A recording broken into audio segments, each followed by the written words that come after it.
Chicago's among cities nationwide dealing with a surge of violence. Addressing that was a focus for Illinois legislators over the weekend as they wrap up their spring session. Our Amanda Vinicky was in Springfield during the legislative action and joins us now. Amanda, lawmakers were busy and they worked until sunup, from what I understand, on Saturday. What did they do in terms of addressing crime? Well, Paris, for some legislators, this is personal. Just before Christmas, State Senator Kimberly Lightford was with her husband when something terrifying happened. She says it was like out of a movie. They were carjacked by 4 men wielding guns. My husband told me to run. I was terrified, and I believe that I stopped breathing. I just thought with every step that I would be hit with a bullet in my back. And I just knew they'd killed my husband. It was about a lot of shooting going on, so I just thought he'd be gone. Lightford nor her husband were physically hurt, and Lightford says as far as she knows, her assailants have not been caught. It is scenarios like this that have crime at the top of the agenda for voters and elected officials alike. Now, a series of bills are going to be heading to the governor's desk that are targeted at public safety. For example, carjackers don't heed municipal boundaries. One measure allows law enforcement to cooperate across jurisdictions. Other measures are meant to help retain, recruit, and support police. Departments like the sheriffs, the state police, and hopefully identify some of the underlying organization that's going on, hopefully do a better job of effectuating arrests. We're looking at 150% more presence of state troopers on the street. We need to do it during peak criminal hours. In terms of technology, we've expanded access to cameras on expressways. Now, another bill that passed waives any speeding tickets, fines, or fees after a victim's car has been stolen. That's something that House Republican leader Jim Durkin says municipalities already do. They waive those fees. Republicans had instead been pushing for harsher penalties. He says his niece is traumatized after recently she was carjacked in Lincoln Square. What have you guys done with this horrible crime wave that's coming to the state of Illinois? I'm going to say that the majority party, what they've done is they've created a council on hijacking, and they're going to waive your parking and traffic fees. Congratulations, folks.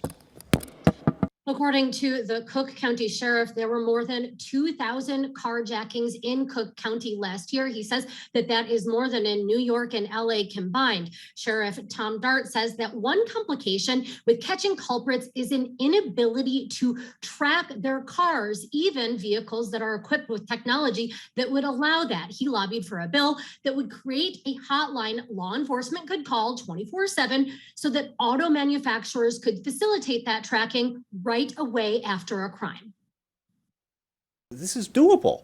And I really would have a hard time with the sympathy party for a lot of these manufacturers. They make billions of dollars. Are you trying to tell me they can't set up a 24-hour hotline? Literally, that's what we're looking for. Evidently, however, that was not politically doable or feasible because that bill did not advance. Lawmakers did pass a measure, as you noted, that deals with these so-called ghost guns, making them illegal. Senator Jackie Collins says that criminals use them to evade police. We see individuals who are domestic violence abusers or mentally ill, and just the basic criminal that you're trying to stop with the carjacking. They have these ghost guns, and the investigators and the police and law enforcement is not able to solve the issue of the crime because they're untraceable. Another controversial, highly negotiated measure cracks down on so-called smash and grab robberies. Part of what it does, creates a brand new crime, organized retail theft. And what we're trying to do with the bill is to get to the big fish. We don't want to get the little fish. We're not interested in little shoplifting, things like that. We want to get to the enterprise, and this, we think, with the language that we changed, is going toward the manager, the recruiter, the organizer, the supervisor, financing specifically these acts. Many Republicans voted for it, saying that it does have good elements like the state attorney general can call a statewide grand jury to go after organized retail theft organizers. Also, third-party vendors will soon have to require sellers to share information. This is a means of cutting off the market for reselling stolen goods. But in terms of punishing those who actually coordinate and rob stores, well, Republicans say it has no teeth. Sit around until this late hour, and this is what we've come up with? Our stores in this state, many of which have not recovered from the pandemic, most of which have not recovered from the pandemic, and they are being targeted in a way that we have not seen before by retail thefts. And what do? You just change the words around and allow them to be charged with the exact same thing. Well, guess what's going to happen? Nothing. Republicans say that Democrats are still being too soft on crime, but Democrats like Representative Justin Slaughter say that it is past GOP tough on crime policies that are responsible. You don't care about public safety. If you did, you would know. In the black community, it's been a state of emergency for a really long time now. But now, Chirac is in your communities. And now, it's a state of emergency.